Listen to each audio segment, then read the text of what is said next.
A few moments later. So, good morning guys.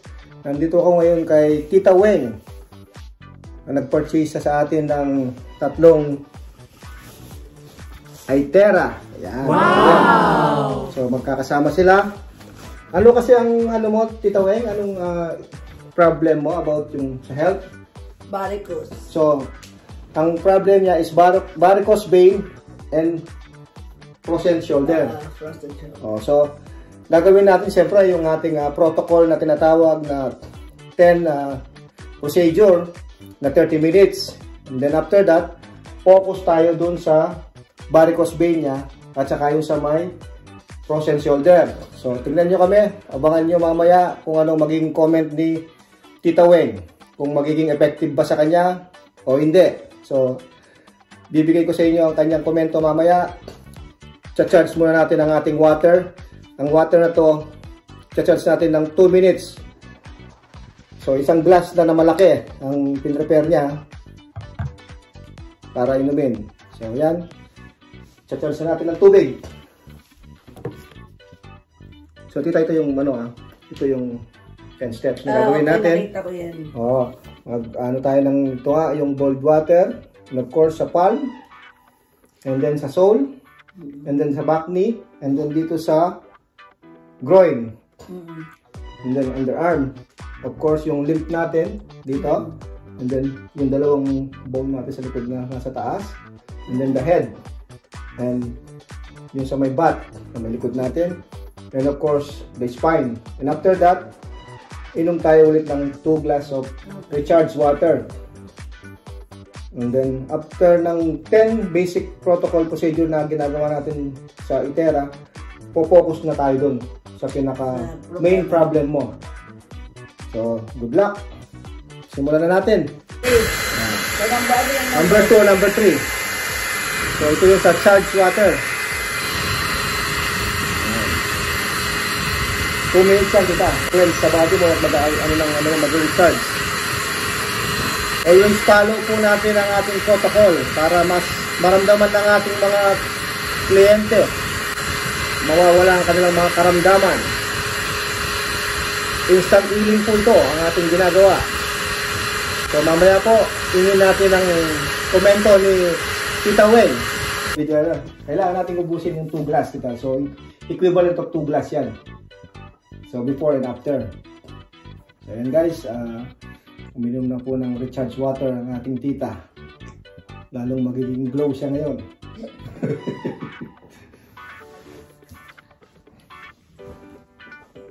Ito po yung ating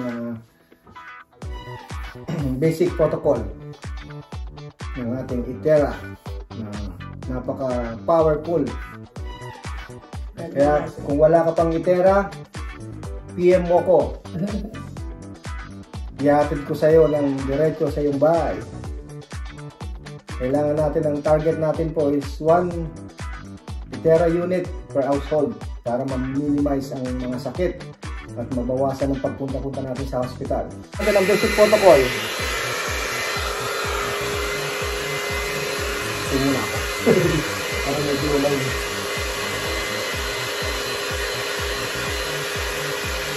Pang-tunnel ka, namamanig yan, nag-ano kita, kahit saan pa yan. Oo, minsan nasa So, ayan guys, kung may sumasakit daw dito niya, so ito kasi, papunta ka ng carpal tunnel, kita. May sign ka na. So, i-avoid natin sa ating Itera. So, ayan guys, tapos na tayo sa isang left ba? Right, sorry. So, sa left naman tayo, for another 3 minutes. Part ng ating basic protocol. Kasi first time pa lang ni Tita Weng ngayon. Dadala ko lang sa kanya ng mga machine. So, ginagawa namin itong basic protocol. Tapos na kami doon sa kanyang mga kamay.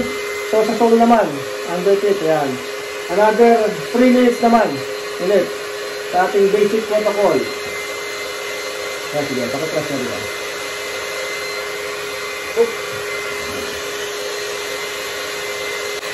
Parang nagkakain agad ako. Ramdam mo agad, di ba? Ibig sabihin kita, na-absorb ka agad ng sistema mo. So yan guys, Pag ginawa nyo, ganyan lang, oh. Counterclockwise or clockwise. Huwag kayo mag-stay sa isang ano lang. So yun guys, natapos ko na yung right side na so ni tita. So left side na naman tayo. Another next again. Yung mga meridian point na natin. So nandito na tayo sa left side naman ni tita na leg. Na sole, yan. Tapos na tayo dito sa kabila. So another 3 minutes. Sa kanyang meridian point. Masarap naman siya. Masarap ito. Nakaka-relieve. Ano mo, nakahanda mo na agad. Dito pa lang tayo, ha? Parang... Anong mo, tita? Anong feel mo? Parang ano siya, yung parang hindi ka... Naging elastic, di ba? Hindi siya naka-stack. Oo, parang Nagmumove. Oo, parang Di ba? Oo. Kasi, inaano niya kita, nire-structure niya yung bone. Ayan, tapos na tayo sa sole. Punta naman tayo dito sa may likod ni tita. Another 3 minutes. Ang dami yung varicose vein, tita. Oo, masarap Matatanggal na. yan, tita. Mas masakit yung isa. Pati mga varicose vein po niya, tatanggalin natin yan. In couple of days, mawawala yan. Basta tuloy-tuloy lang ang paggamit natin ng itera sa kanya. Ako na nga yung ipa-opera. Ay, wag, tita. Ito na yung ano mo. At least to, walang pain ka mararamdaman dito. Sabi ni Jeff, ay, paano naman yung bukaka mo? Kasi minsan hindi mo malalaman kung baka mas maano pa lalo, di ba? Hindi naman kasi mapiperfect doon eh. Tapos na po yung left side na back ni tita. So punta naman tayo dito sa kabila. Another 3 minutes. And of course, later po, ipofocus natin po yung mga kanyang varicose vein, yung kanyang main concern para bumalik na flowless. Yan, ganyan lang po. It's either clockwise or counterclockwise. Mabagal lang po, parang slow moving. Kanyang behind the knee, dako naman tayo sa kanyang groin. Another 3 minutes for our basic protocol. Isang pa po. Isa pa lang po ito natin. So, kabilang side naman po tayo ngayon. Kala ko sabay na Sa basic protocol. Medyo na mas maganda kasi 3 minutes eh. Kasi hindi naman pantay ang legs natin eh, magkaiba eh.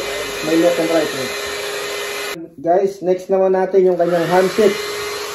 Another 3 minutes. Talagang parang lahat ng ano. Oo, tita. Alam mo yung ano mo. Talaga, so may ano po, kili-kili. Natapos natin yung kabilang side, yung left side niya.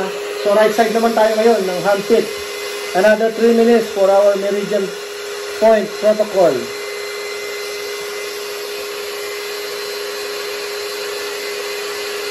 Ang dami ko ng clienting itim. Tapos na po tayo sa kanyang underarm, yung armpit. So sa may ano na po tayo, sa limb, dito po. So another 3 minutes sa ating protocol. So let's do this. So dito po yan, dito po siya pag yun. Pag papabawa ko dito. Kung meron kang mga nabibingi, tatanggalin niya yan. Hanggang dito po. Parang pinover na lahat. Pinover na talaga lahat. So yan. Guys, pinuko lang siya, volume 2, pero tolerate daw ni tita yung 3. Parang mas napin niya na yung 3 ngayon. So balik namin siya sa 3. Tapos na yung kabila. Ito naman, sa right side naman tayo. Yan, ganyan lang oh. Pabilog lang, counter or clockwise. Dito naman tayo sa may back ni tita. Yung dalawang ano dito. Dito. Dito? Yan. Dalawa yan kita, di ba? Oo. Yan. So, another 3 minutes po tayo dito. Kumaya, dito sa may butt niya. And then, yung pinaka-spine. Yun ang pinaka-last natin. And then, after that, focus na tayo sa pinaka main painful part ng body ni tita, which is yung kanyang ano ba yun din yung cross and shoulder niya. Oo, cross and shoulder, and then yung pong kanyang varicose vein per leg. So punta naman tayo sa head.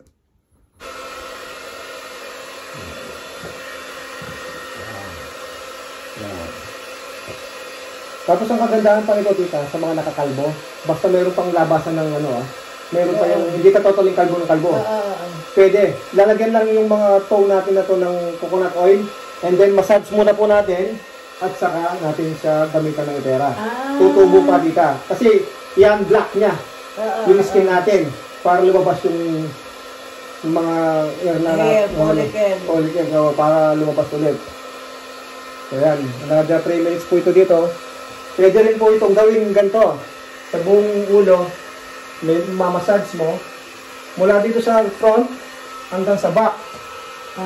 As long as habang pinamassage. Opo, as long as wala po silang High blood pressure. high blood pressure.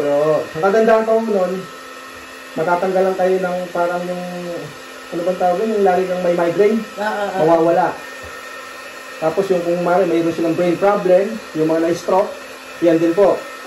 Di ba sa ulo po yun, di ba? So focus sa ulo ng 20 minutes. After ng protocol. So 20 minutes from head front, middle, and then the back. Yun po yung purpose ng mga na-mild stroke. And then papunta sa heart. Para lahat ng mga nagka-clog dyan, tatanggalin niya po.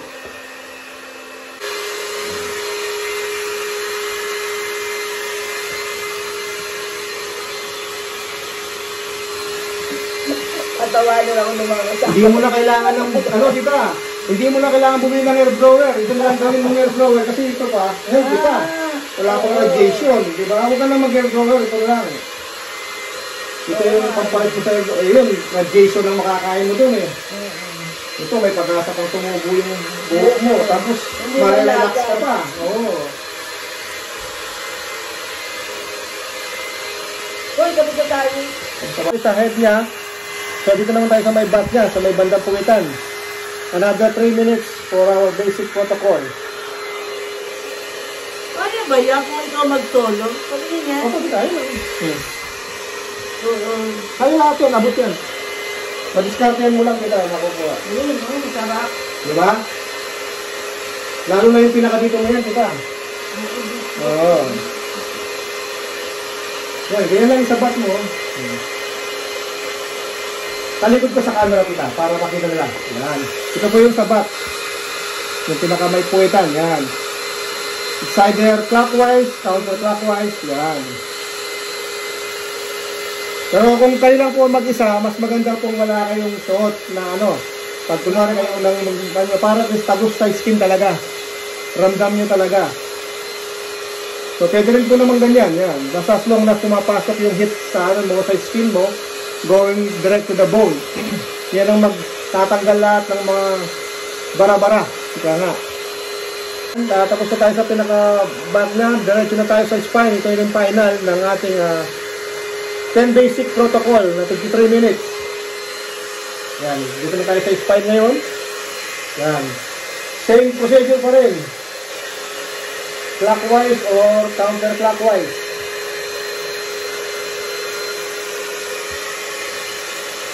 Yan. Pero mas maganda po ito gawin nyo.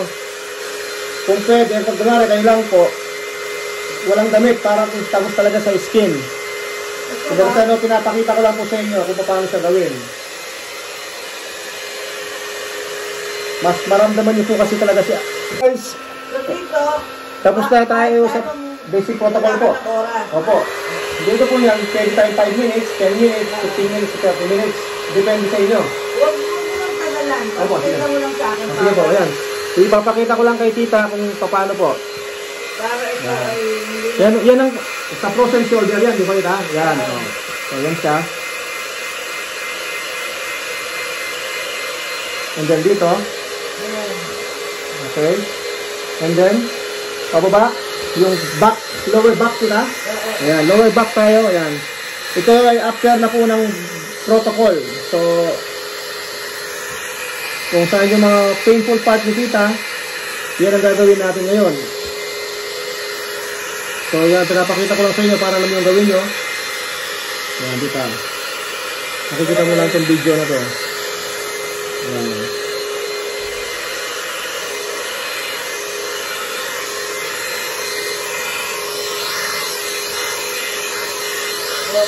Okay na dyan?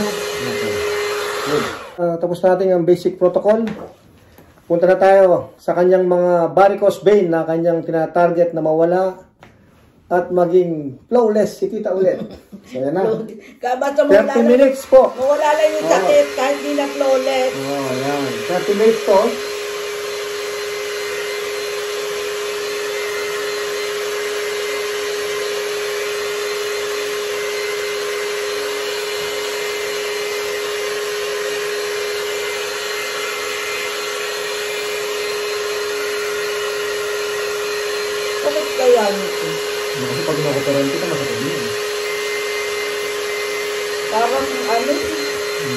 talagang kumikirot. Yung parang pinsel media yun, di ba? Pag ano, no? Talaga masakit, kumikirot. Dati hindi ako nababadal kasi walang sakit. Opo.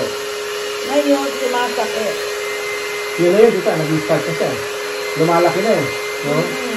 Parang nag-uubas-ubas na siya eh. Pinlay mo, tita? Ay, tanga pala. Yung mga painful part ni tita, siya na magtutuloy. Pero nagawa ko ng 10 minutes yung sa may varicose vein niya.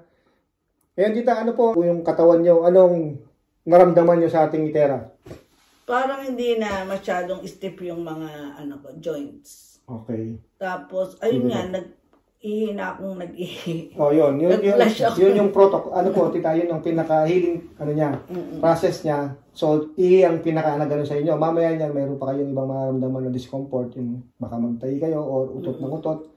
What about po yung sa back nyo? Yung parang yung frozen shoulder nyo? Medyo, gumaan. Gumaan. So, ayan guys, basic protocol pa lang ginawa natin at konting papyaw. Si tita na magtutuloy. Ayan, narinig nyo yung kanyang komento. So, anong maano mo, tita, sa mga... Ayan mo, you have to buy. Kasi nga, wala namang, hindi, bibili ka rin lang naman ng, it's for your health. So, better to buy it than spend it with nonsense things or, yung mga luho. Oh, correct. Tama. Kaya nga po, di ba? Nakakabili tayo ng pangluho. Sa sarili nating kalusugan, hindi natin kayang bilhin, di ba? So, yun po yung pinaka-point natin doon. Anuin natin lahat ng mga gamit o anumang nakapaligid sa atin. Kung tayo mismo ang may karamdaman, hindi natin may enjoy po, di ba? So, yun lang po. Si Tita Weng, by the way, dito rin po siya sa England. Sa Dagenham, tita, no? Yeah. By profession, she is a nurse here in London pa rin to, tita. So, dito sa London po. Okay, yan. Maraming salamat po sa aming... Sana kayo na ang susunod na ma-sharean namin itong produktong to na napaka-powerful.